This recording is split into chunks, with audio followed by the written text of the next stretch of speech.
इयत्ता 5वी आणि आपला आजचा विषय आहे भाषा। आज आपण भाषेमध्ये अभ्यासणार आहोत छत्रपती राजश्री शाहू महाराज। लेखक श्रीराम पचिंद्रे। लोकराजा राजश्री शाहू महाराज एक भारतीय समाज सुधारक व कोल्हापूर संस्थानचे छत्रपती होते। ब्रिटिश राजसत्तेच्या काळामध्ये सामान्य जनतेला न्याय मिळवून देण्यासाठी व बहुजन समाजाच्या सामाजिक उन्नतीसाठी या काळामध्ये शाहूराजांनी प्रयत्न केले। सामाजिक परिवर्तनाला गती प्राप्त करून सनातनी वर्गाच्या विरोधाला न जुमानता त्यांनी दलित व मागासवर्गीय समाजाच्या विकासासाठी महत्त्वाची भूमिका बजावली। विद्यार्थी मित्रांनो, बहिष्कृत वर्ग परिषद या ठिकाणी त्यांनी जे भाषण केलं होतं त्यावेळचं हे क्षणचित्र आहे। बहुजन समाज शिकून शहाणा झाल्याशिवाय त्यांचे दारिद्र्य, अज्ञान व अंधश्रद्धा नष्ट होणार नाहीत हे जाणून शाहू महाराजांनी शिक्षणाच्या विशेषतः प्राथमिक शिक्षणाच्या प्रसारावर भर दिला। त्यानुसार त्यांनी प्रत्येक खेड्यात प्राथमिक शाळा सुरू केली। शाहू महाराजांनी कोल्हापूरला गुळाच्या व्यापाऱ्यांसाठी बाजारपेठ मोकळी करून दिली। शाहू महाराजांनी आपल्या संस्थानात सक्तीच्या मोफत प्राथमिक शिक्षणाचा कायदा 1917 साली केला आणि अंमलात आणला, परंतु हा कायदा भारतभर येण्यासाठी 2009 हे साल उजाडले।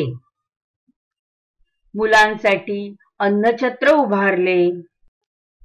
कोल्हापूरमध्ये रेल्वे आणण्याचे कार्य छत्रपती शाहू महाराजांनी केले। कोल्हापूरमध्ये कुस्तीचे फड उभे केले आणि कुस्तीला प्राधान्य दिले। लोकांच्या कल्याणासाठी कार्य करणाऱ्या शाहू महाराजांना छत्रपती, राजश्री आणि रयतेचा राजा या उपाध्या सार्थ ठरतात। महाराजांना राजश्री ही पदवी कानपूरच्या कुर्मी समाजाने दिली होती। विद्यार्थी मित्रांनो, आता आपण लेखक श्रीराम पचिंद्रे यांचा छत्रपती राजश्री शाहू महाराज हा पाठ अभ्यासूया। 1896चा पावसाळा कोरडाच गेला, म्हणजे त्या वर्षी पाऊस पुरेसा पडलाच नाही। नंतरच्या वर्षीही उन्हाची तलखली वाढू लागली होती। तलखली म्हणजे उन्हाचा तडाखा। हा उन्हाचा तडाखा वाढू लागला होता, म्हणजे खूप ऊन पडलं होतं। आभाळात कोरड ढग जमायचे आणि निघून जायचे। कोरड ढग म्हणजे पावसाने भरलेले ढग हे यायचे, पण ते तसेच निघून जायचे। पाऊस मात्र पडायचा नाही आणि म्हणूनच त्याला कोरडवाहू ढग असे म्हणतात। पावसाकडे आस लावून बसलेल्या प्रजेच्या डोळ्यातील पाणी सुद्धा आटलं। कोल्हापूरच्या सुपीक मातीला भेगा पडू लागल्या। शेतकरी आभाळाकडे डोळे लावून बसला। छत्रपती राजश्री शाहू महाराजांविषयी लोक बोलायला लागले। लोक त्यांच्याविषयी काय म्हणत की इतका चांगला राजा मिळाला आणि आता अस्मानी संकट आलं। काय र बाबा, आभाळाची कुऱ्हाडच पडली र मानवर। आभाळाची कुऱ्हाड पडणे म्हणजे संकट येणे। तर लोकांवर आता अस्मानी संकट आलं, म्हणजे दुष्काळ पडला। 1896चा पावसाळाही कोरडा गेला आणि त्यानंतर आताही पाऊस न पडल्यामुळे, म्हणजे त्यानंतरच्या पुढच्या वर्षीही पाऊस न झाल्यामुळे दुष्काळाचं सावट आलं आणि हे दुष्काळ म्हणजेच अस्मानी संकट जनतेवर आलं होतं. आणि म्हणून लोक राजश्री शाहू महाराजांविषयी काय म्हणू लागले की आपल्याला राजा तर चांगला मिळाला, पण हे अस्मानी संकट आलं, त्यामुळेच आभाळाची कुऱ्हाड म्हणजे मोठं संकटच आपल्या मानेवर पडलं आहे. सर्वत्र दुष्काळानं थैमान घातलं, हलकल्लोळ उडाला, जनावरं उपाशी पडली. बळीराजाचं काळीज दगडाचं झालं. बळीराजा म्हणजे शेतकरी. दुष्काळाचं सावट गावभर पसरल्यामुळे शेतकरी हवालदिल झाले होते. त्यांना काही समजत नव्हतं, सुचत नव्हतं. त्यामुळे त्यांचं काळीज सुद्धा दगडाचं झालं, म्हणजे कठोर झालं. आणि ते आपल्या गावात राहण्यासाठी असमर्थ झाले आणि आपलं मूळ गाव सोडून ते दूर जाऊ लागले. गाव पांढरी सोडून माणसं जगायला दूर चालली. गाव पांढरी म्हणजे त्यांचं मूळ गाव. जर गावात दुष्काळच पडला तर तिथे राहून काय करणार होती ही लोक. म्हणून लोक त्यांचं मूळ गाव सोडून म्हणजे गाव पांढरी सोडून जगण्यासाठी दुसरीकडे दूर जाऊ लागली. गोरगरीब करपून जायला लागले. गावच्या गाव ओस पडायला लागली. शाहू महाराजांचा जीव वरखाली व्हायला लागला. त्यांनी दिवाण बहादूर रघुनाथराव सबनीसांना व निवडक अधिकाऱ्यांना बोलावलं. घोड्यावरून दौरा सुरू झाला. थंडीचे दिवस, बोचऱ्या थंडीची जाणीव घोड्यावरून काही होत नव्हती.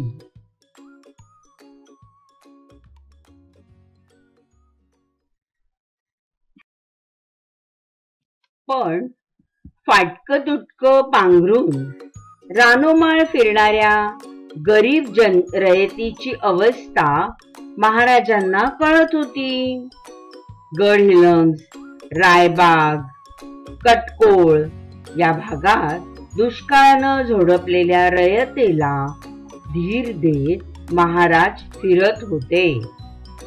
भर दुपारी उन्हातानाचा मारा न जुमानता महाराज स्वतः भेटायला येत असल्याचं प्रजेला अप्रूप होतं.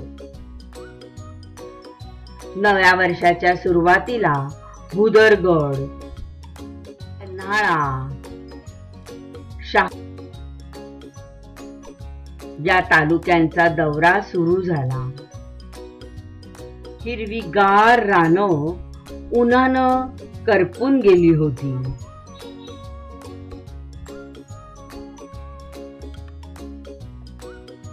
महाराज रानमाळानं पायी जात होते. झोपडी झोपडीत जाऊन विचारपूस करत होते. महाराजांच्या कानावर प्रजेचं गाराणं येत होतं. महाराजांनी व्यापाऱ्यांची बैठक बोलवली. बंधूंनो, दुष्काळानं हाहाकार माजवलेला तुम्ही बघतच आहात.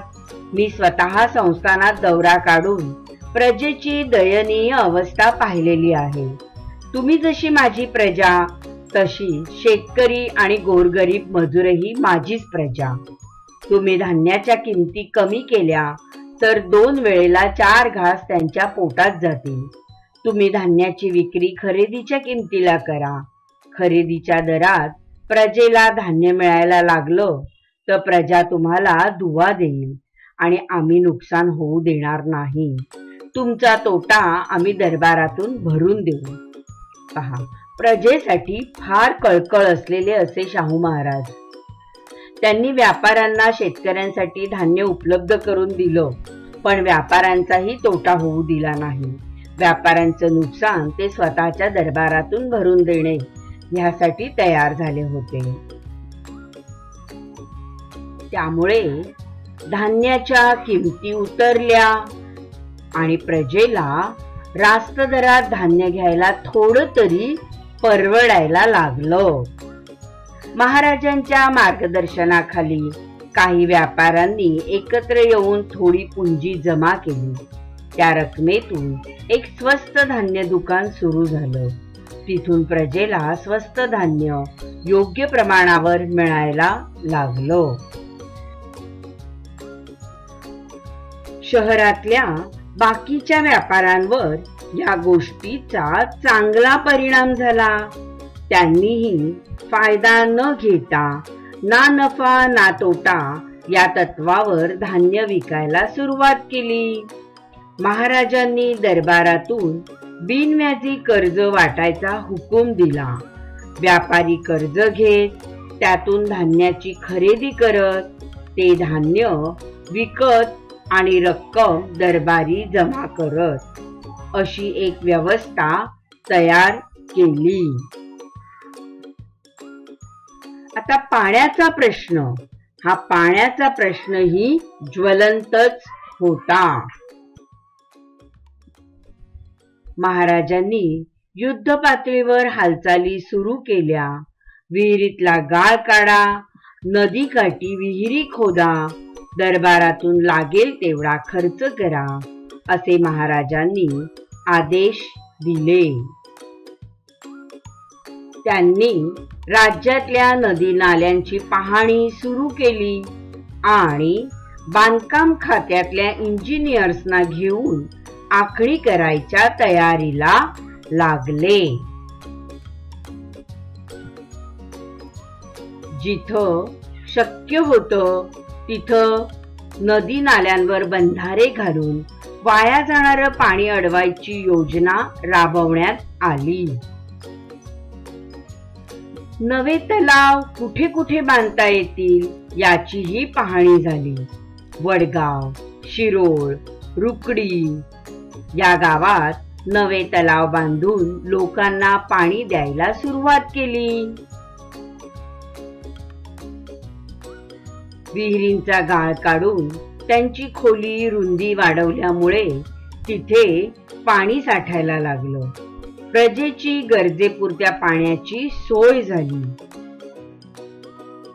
कोल्हापूरच्या राधानगरी तालुक्यातील लक्ष्मी तलाव म्हणजेच राधानगरी धरण बरोबर 100 वर्षापूर्वी कोल्हापूर शहराची तहान ओळखून राजश्री शाहू महाराजांनी भोगावती नदीवर या धरणाची निर्मिती केली. सन 1909 मध्ये राधानगरी धरणाचं बांधकाम सुरू झालं. इसवी सन 1918 पर्यंत धरणाचे बांधकाम 40 फुटापर्यंत पूर्ण झाले. परंतु पुढे निधीच्या कमतरतेमुळे हा प्रकल्प पूर्ण होण्यास 1957 साल उजाडले. पण तत्पूर्वी पाणी साठवणे सुरू झाले होते. महाराष्ट्रातील एक अतिशय भक्कम धरण म्हणून राधानगरी धरण ओळखले जाते. तसेच शाहू महाराजांनी भटक्या जनावरांसाठी पांजरापोळ बांधले, घोड्यांसाठी पागा बांधल्या आणि शेतकऱ्यांची जित्राब उपासपोटी मरू लागली तेव्हा महाराजांनी जनावरांच्या छावण्या उभ्या करून जनावरं आणली. त्यांना वैरण दानागोटा देऊ लागले. राज्यानं उभारलेल्या सरकारी थट्टीत गरिबांची शेतकऱ्यांची जित्राब जगली. संस्थानांच्या मालकीच्या जंगलात गुरं चरायला मोकळीक देण्यात आली. महाराजांनी हुकूम दिला, सगळा खजिना रिकामा करा, पण शेतकऱ्यांना जगवा, जनावरांना जगवा, प्रजेला जगवा, कुणाचीही हेळसांड होऊ देऊ नका. शेतकऱ्यांची जित्राब म्हणजेच जनावरे. आणि ही शेतकऱ्यांची जनावरं कोणती होती तर गायी, म्हशी, बैल, शेळ्या, मेंढ्या ही. तर ही जित्राब उपाशी मरू लागली तेव्हा महाराजांनी त्यांच्यासाठी छावण्या उभारल्या होत्या. आणि मग ही सगळी जी जनावरं होती ती राज्यानं उभारलेल्या थट्टीत म्हणजे कुठे तर गुरे बांधण्याची जी जागा असते त्याला थट्टी म्हटली जाते. तर त्या थट्टीत त्यांनी त्यांची ही जनावरं आणली गेली आणि शेतकऱ्यांची ही जनावरं तिथे जगली आणि या जनावरांसाठी छावण्या उभ्या केल्या गेल्या. छावण्या म्हणजे तात्पुरते बांधलेले छप्पर.